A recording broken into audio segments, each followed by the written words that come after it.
Welcome home to USA Global TV and Radio, a place where dreams take flight, with authentic storytelling, diverse perspectives and meaningful conversations, where global stories unite and bridges are built beyond all borders. Discover world-class education, entertainment, hope and inspiration. Together, we're building bridges worldwide.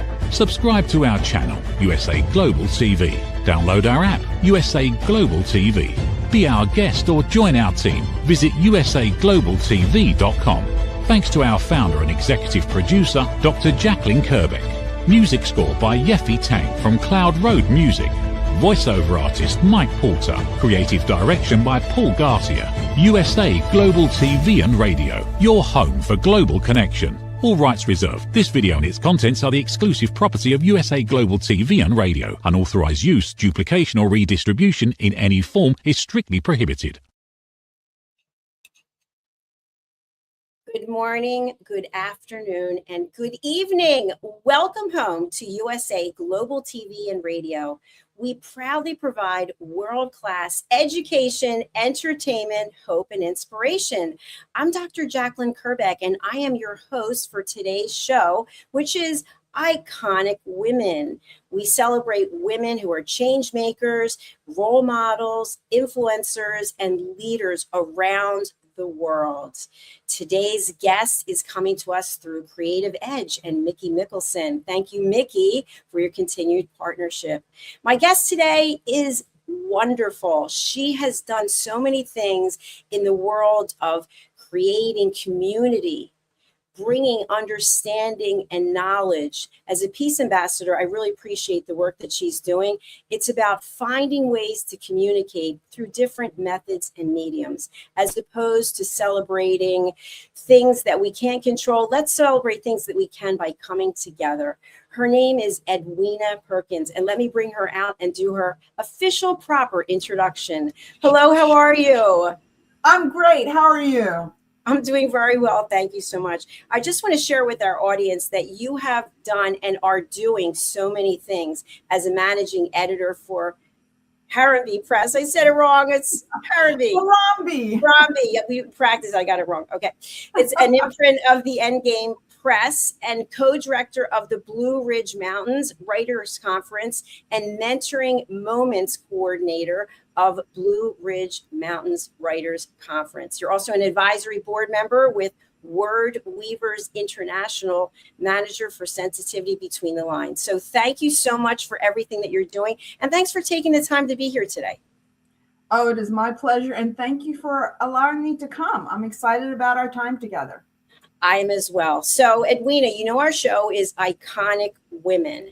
So when you hear those two words, iconic and women put together, what comes up for you? Women who make a difference.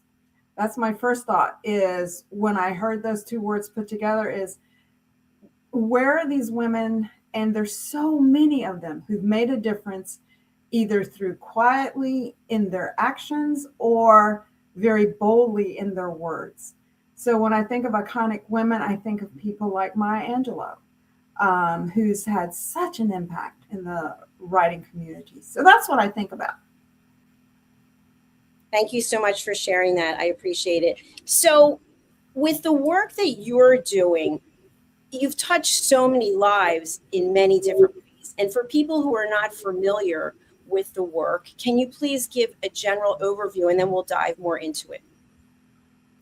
Okay, I have worked in the publishing industry for about 15 years. And what I do is advocate for marginalized people who are writers.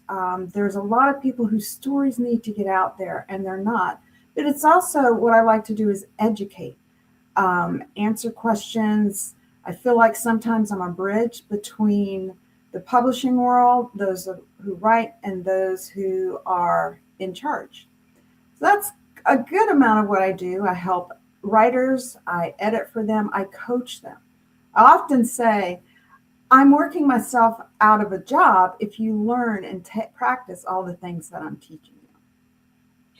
And as great leaders, that's what we really want. We want people coming forward and taking their skill set and their knowledge and putting it out into the world to help other people. So thank you for sharing that, because I think that really says a lot about you as a person. Sometimes people will want to keep everything close to the vest, and they're kind of in a control methodology or mindset where it's like, no, you can't go past me. But that's not who you are, and that's not what you're doing. I think that's really beautiful. Yes, I love the idea of, I call it championing those who are writers, those who want to know more about the industry. I just like to lift them up and allow them to fly. And if we don't come, next to or beside someone who doesn't quite understand what's going on, then how are they going to succeed? I think of the people who went ahead of me and the things that I've learned and the coaches that I've worked with. So that's what I love to do, is champion people in the industry. Edwina, what I found, and I love your thoughts on this, is by expressing ourselves through the word, by writing a book, by writing prose, whatever it might be, we get to express ourselves. And sometimes we do it for ourselves, and sometimes we are creating something that really is of value to others. So when someone comes to you and they're maybe a first-time author, or even someone in the conferences, and they say, I'd like to write something, but I don't have the confidence, how do you help them? I usually tell them, just start writing. Whatever it is that's in your heart, just start writing. Don't think about editing. Don't think about anything else. But the main thing is, you have to think about, who is your audience? Who are you writing to? And who are you writing for? That's what's different, because an audience that you're writing for needs something from you. An audience that you're writing to feels like they're being talked to. So I say the first thing you have to do is write, because you can't do anything with a blank page. That's right. And I think that that's the most difficult part sometimes, is we see the blank page, even if it's on a computer and we're typing it. I know sometimes I'm doing old school still, writing things, which I think is really therapeutic. So once someone starts the writing process, sometimes people get writer's block, right? They're just kind of stuck. What can you do to help them in this area? When you get writer's block, the whole idea is, you have to look at it as, it's not really a block. If you think about it, doctors can't get doctor's blocks. Dentists can't get dentist blocks. So if you're a writer, you have to see, how can you move forward? So some of the things I say is, do something totally different. If you're writing fiction, try to write some nonfiction. If you write nonfiction, try to write some fiction. Do something to elevate your creative side. And that is what I think will help. Talk with other writers, see what they do when they get stuck. And sometimes you just have to walk away for a little bit, and that's okay. Just don't stay away. That's a great line. I love that. Don't stay away. And as authors, we have innate within us, whether we know it or not, the gift and responsibility of storytelling. And you are also a master storyteller. Tell us about your book, The Colors of Home. I'm so excited about this book because it deals with so many issues. It deals with grief, leaving the only home you've ever known, how to raise 3 children after your husband has died, and moving to a community that you really don't know much about. And what I love about Ebony, who's the main character, is she is struggling to find out who she is now. She's a strong woman, but at the same time, she pushes people away. And everyone keeps telling her, stop pushing people away, because she feels like she has to do it all since her husband's died. And because her children are biracial, and she's moved into small town North Carolina, she deals with a lot of issues with that. And the youngest child, Destiny, has Down syndrome. So she deals with issues there. So the main thing I want people to walk away once they read The Colors of Home is realizing that in order to have a family, in order to be a part of a community, we have to work together. And it's going to be messy. It's not going to be perfect. May not get it right, but you still have to try. Thank you for sharing that, Edwina. And I think it's so timely that you're here today and we're talking about this, because there's so much going on in the world where we are really, as humans, just divided in so many ways. And so this is not a show on politics. This is on iconic women. But through the written word and through the work that you're doing, you can help bring people together so that they can realize there is the ability to heal. But it starts within. And I'd love to have you address, what has your journey been that led you here today to write the book?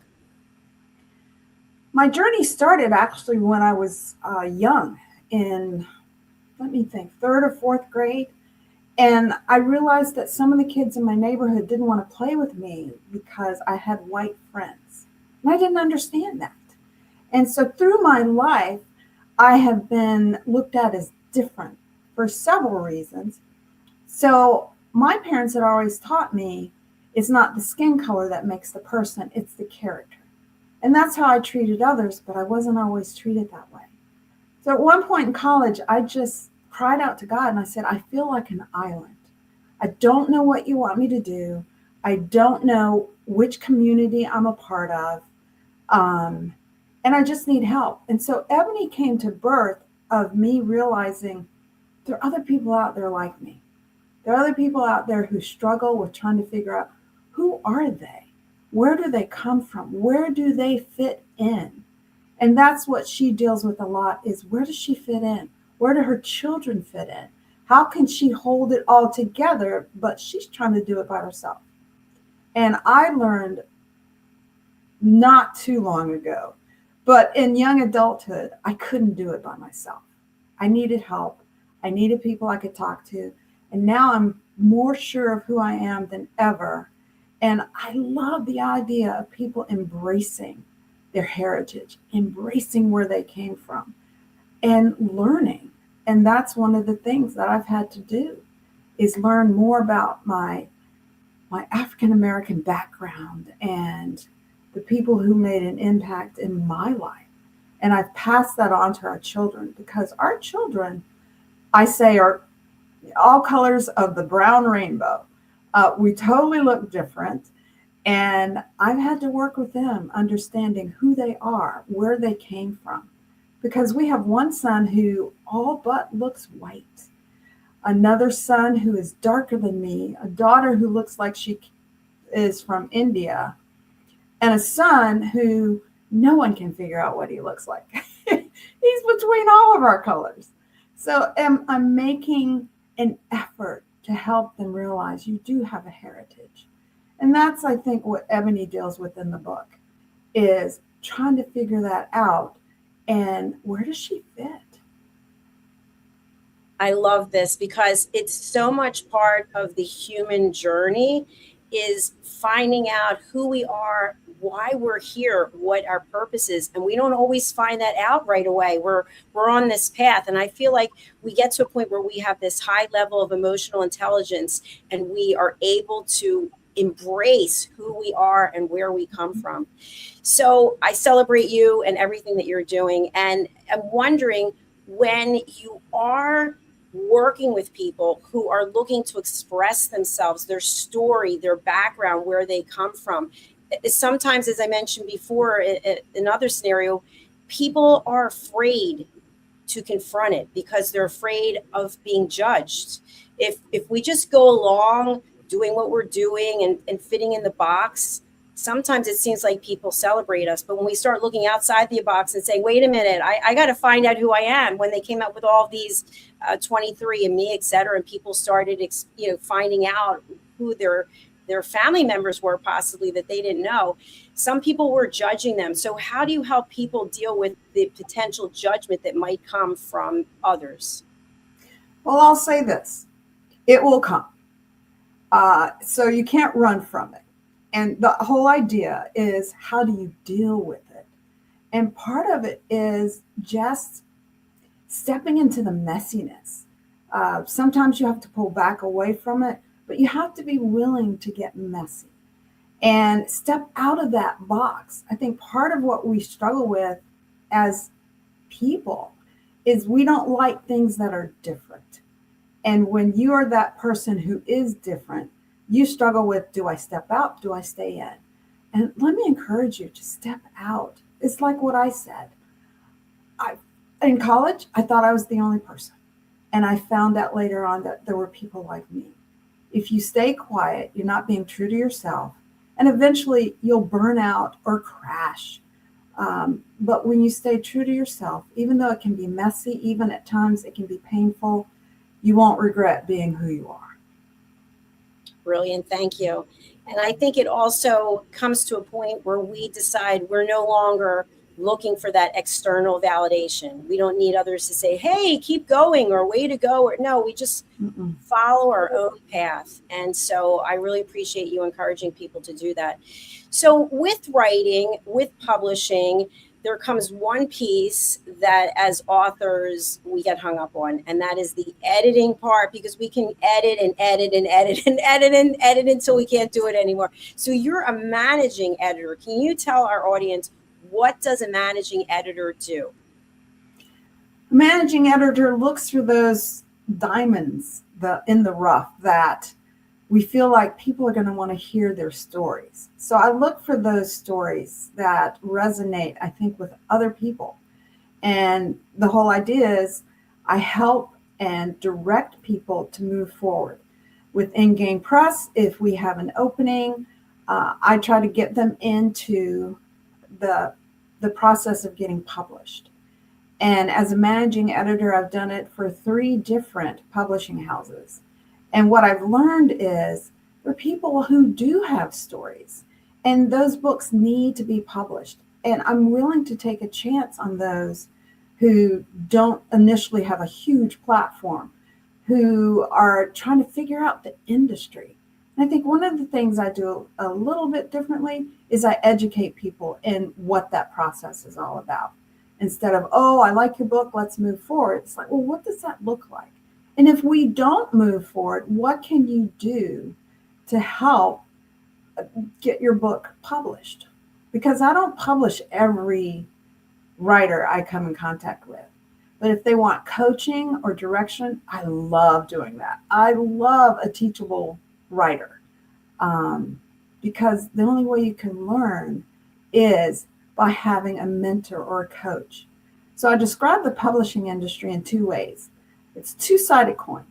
On one side, you have the writing and the fun, even though you have the editing, but on the other side, you have the business of it, because it is a business, and these companies need to make money.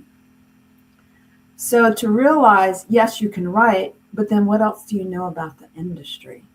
So as a managing editor, that's part of what I try to do to help the writers. I've even gone so far as when we have a writer that doesn't fit, I try to find them a house that works. And that's not something everyone does, but if I really believe in an author, I'll do it. I actually told one author, if we weren't going to publish her, which I found out we were not, I'd become an agent if I needed to, just to help her find a house. When I believe in you as a writer, I really believe in you. So that's what I do. I come alongside writers and try to point them in the direction of publication. Edwina, thanks for sharing that. Who is a good client for you? For people who are watching now or listening later or watching later, who is it that would be great for you to partner with and they should reach out? I love partnering with people of color and their stories. That's the main thing I'm looking for. I look for fiction, I look for nonfiction, and that also makes a difference. I also encourage people not just reach out to me, but attend a writers conference, because there's so many more people who could be interested in your story than myself. And one of the things I like about that is when you come to a conference, if you're not a fit for what I'm doing, and I know someone who's at that conference who you would do well with, I'll direct you to them. So don't just leave it with me and be a one and done, but that is what I'm looking for, is stories about people of color. And if you are writing about an ethnic group outside of your own community, you got to do your homework because it's got to be authentic. You need to be sensitive to how you are representing that community. And you don't want to go with stereotypes or tropes. And I help with that as well. I answered a lot of things in that one question. No, that was terrific. And so you are an award-winning writer, and you also are a teacher. You have a teacher's background. So you just mentioned about doing research. Can you delve into that a little bit deeper? Because to some people, research is I go on Google and I put in one thing and it comes up with something, and then there's my research. I love that you asked that, because I tell people Google is not your God. It's a great place to start. It's not a great place to finish.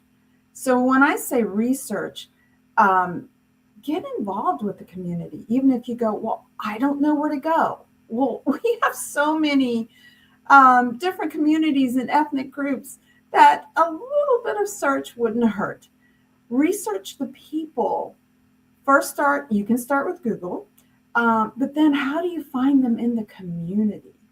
Even with online opportunities like, other avenues where you can get started, but the best way to research is when you can meet someone from that community. Another way to research is have someone with the marginalized community you're writing about read some of what you write. That's also research, because you're learning from them. You're getting tips on, did I do it right? Am I saying something wrong? That's also part of research. Research is not just a flat screen or flat piece of paper. It's 3D. You have to go deep. You have to reach out to the people and acknowledge what you don't know. Research does not make you an expert in whatever you're writing. So it's important to be able to go to someone and say, hey, I want to write about this. I know you're a part of that community, and I don't know how to connect this. You've got to do that. And sometimes people are still going to be offended. They're not going to want to talk to you, but that's going to be the case. That's when I say it gets messy. That's when it gets messy. But don't give up. If God has given you a story on your heart and you're like, but I'm not a part of that community, then He wants you to get involved and find out what you can about. And so that's research. Just remember, Google is not your God. AI is not your God. And it takes some digging. I love that. And it's really, to me, also separating the emotion from the research, because sometimes we can cloud what we believe is the research and skew it to the way we want it to come across. So working with someone like you and realizing that having a mentor, having a team of people even to run things back and forth on it, then if you get people who are not emotionally invested in the project, sometimes that also helps. It does. And that leads me into sharing about a sensitivity reader, because they're not an editor. That's not their goal. Their goal is to make sure that you're authentic in your writing about their community. And the whole idea is not like an editor will make marks or make comments, but a sensitivity reader will say, okay, let me encourage you to write this differently, and here's why. So you're being educated on both sides, because it allows the sensitivity reader to welcome you into their community. And that's what I need people to understand. It's not, they're not judging your writing, they're not censoring it, but they are saying, if you want people like me to read what you write, then here's some ways to help that happen. And so that is extremely important. So if you can go into with a sensitivity reader or even an editor with a teachable heart, that's one of the things I look for with people I coach and mentor, is how teachable are you? We can grow together, we can learn together, because some of the things I suggest, even as a sensitivity reader, you can say no to. You have the final word, and I'm not going to push back. I'll just tell you what I would encourage. And even with editing, unless it's grammatical, if it's content, I say, well, consider this. And they go, no, I don't want to. All right, you have the final say. And that's when you have to make sure the person you're working with, you trust. It's a mutual connection. If you don't trust your sensitivity reader or your editor, you're going to push back. But if you have mutual respect, that's the only way it's going to work. And even with, I have kind of a small team right now of sensitivity readers, but even your reader needs to be able to connect with you. So if I've sent them something and, just ask, do you think you can work with this author? They have the choice of saying yes and no. And I respect when they say no, because then they're saying I won't be able to give them everything they need. And I have said that to authors because I don't know everything. Don't come to me and expect me, oh, she's a person of color, so she's going to know things about every person of color. No, it doesn't work that way. I will tell you if I can help you. I will tell you if I have someone that I think can help you. And I'll also tell you if I cannot find anyone. Edwina, I love to learn new things, and I have never heard of a sensitivity reader for writers. That's hard to say, readers for writers. So thank you for sharing that. I'm going to follow up with you about that. I think that's really important. So I want to talk a little bit more about the Blue Ridge Conference. Tell us about your role here and what it is. The Blue Ridge Mountain Christian Writers Conference is the largest Christian writers conference in the nation. We meet once a year, and it's usually the last week of May. And what I do is I co-direct. So I help select the faculty. I look at, one of the main things I do is I vet people who apply for scholarships, and which I just love giving away somebody else's money. But we want people to be able to come. So if finances is an issue, we want to help alleviate some of that. As a co-director, I work year round. We have a website, a Facebook group, and just a team as we get together and decide where do we go from here. We're about to start a program called Mentoring Moments, and that's a way to help people get involved with learning about the conference. And like it says, changing the world one writer at a time, that's our goal. And to help just you be the best writer you can be. At Blue Ridge, we have faculty who are agents, who are editors, who are own publishing houses. So if you want a plethora of information, this is where you're going to get it. The workshops, we have over 80 workshops, I think an hour you can attend. So the question is, I can't go to 80 workshops in an hour. Well, that's why you get the MP3. And all these people that are coming, for everyone that you're seeing, we've probably had to tell 2 other faculty, no, you can't come because we don't have the room. So this is a conference where all of the faculty apply to be with Blue Ridge, and we as a team have to decide who can we have this year. And that's so hard because everyone who submits an application, they're so gifted. And this year, particularly, if you ever consider a writer conference, it's the 50th year of Blue Ridge Mountain Christian Writers Conference. So there's a lot of things that we're going to do that we normally don't do. And if you really want to experience a conference that's going to, okay, here's a cliche, knock your socks off, this is the one to come to. That is truly impressive. Just scrolling down and scrolling and scrolling and scrolling and scrolling. How many people are actually involved in the fact that you had to turn some people away at the current moment? Congratulations. It's amazing. we have a leadership team of 5. And so when we start looking at the faculty, oh, you talk about praying. We're like, okay, God, we need direction. We need wisdom. And we do have a point where we go, okay, who's the one person you absolutely have to have? And a number of times we select the same person. But then we have to go through, okay, let's look at what they offer. Let's look at what they can, help our writers with. Because our goal isn't to just showcase these people in the industry. We want them to be able to help writers.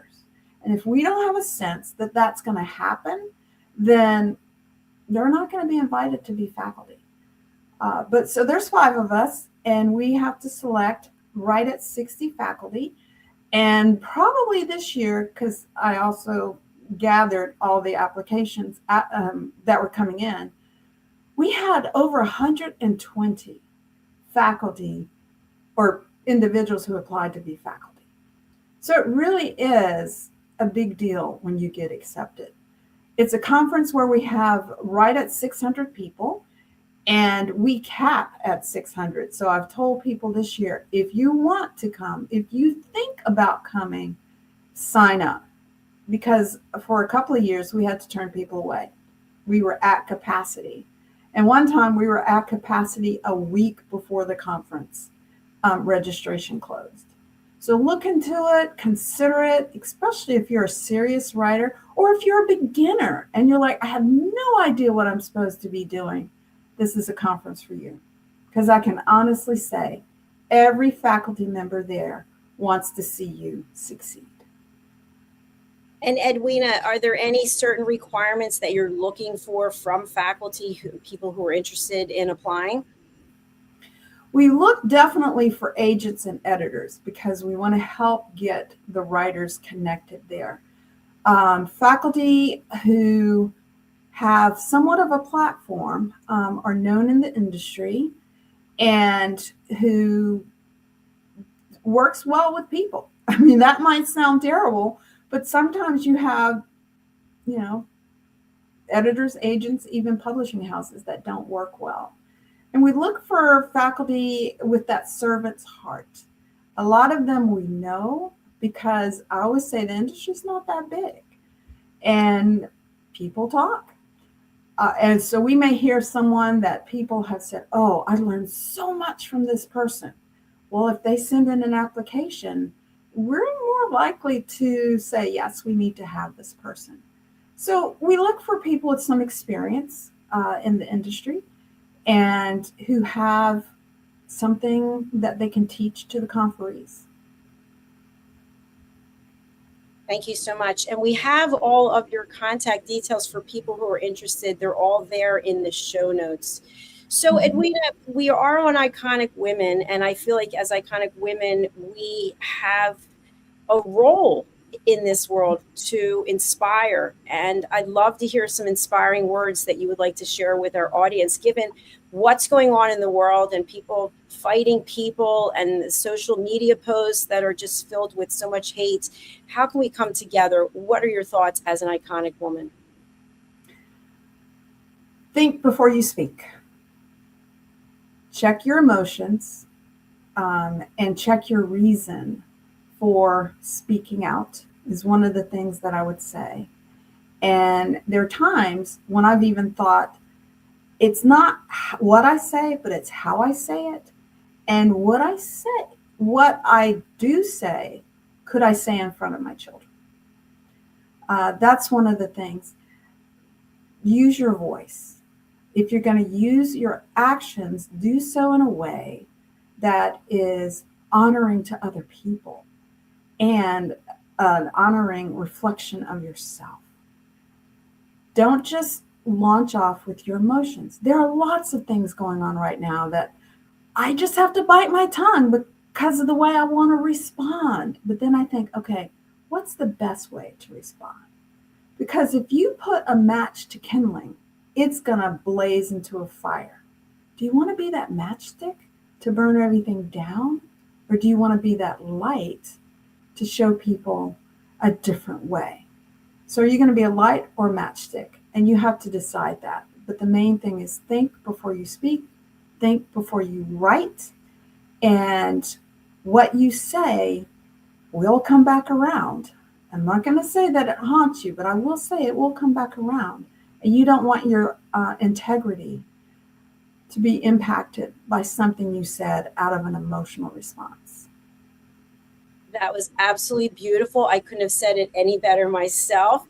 And it's interesting because right behind you, you have a map of the world. And we always think the world is so big, which it is, but it's actually quite small because the word does get around when people are negative and they're instigators or they're just perpetuating the negative message. So I really appreciate your positivity. And one of the call outs that I have, you mentioned about being coachable. Let's be open and curious and receptive from people we respect, people who are leaders, people who are iconic like Edwina. So Edwina, what is the best way for people to get in touch with you is my first question. And then just to bring it back in again, who would you like to reach out to you? I think the best way to get a hold of me is through my website. And it will also show you just what I talk about, what I teach. They'll give you an idea also of kind of the writers I'm trying to reach. The other thing with getting in contact with me is realize I do work with a lot of people. And so I check my web as often as possible. I am a little bit harder to get a hold of on Facebook, although I try to work with that. But yes, that is the best way to get a hold is through the website. Thank you very much. And for those who are listening on a podcast only platform, they're not watching, tell us a little bit about Colors of the Home and where people can purchase this, please. Colors of Home will be coming out a little later this spring, and it would be the best place to purchase right now would be Amazon. But more information will come out about that.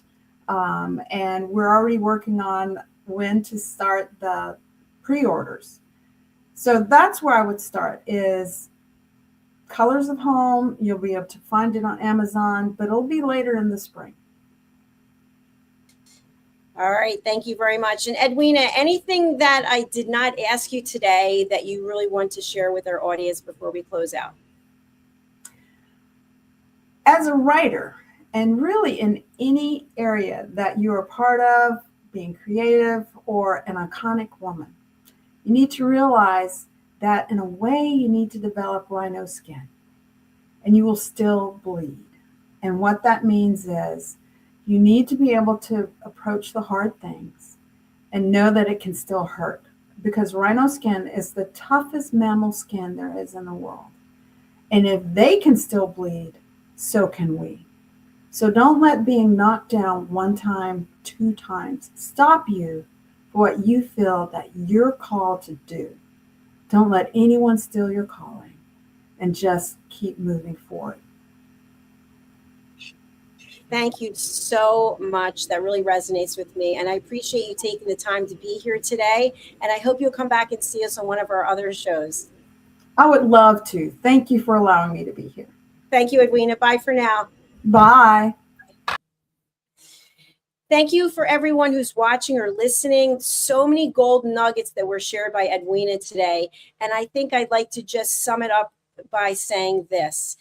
We as humans get to make choices, and we get to show up every day making a choice. So the choice is this, is what you're saying, is what you're posting, is what you're emailing, texting.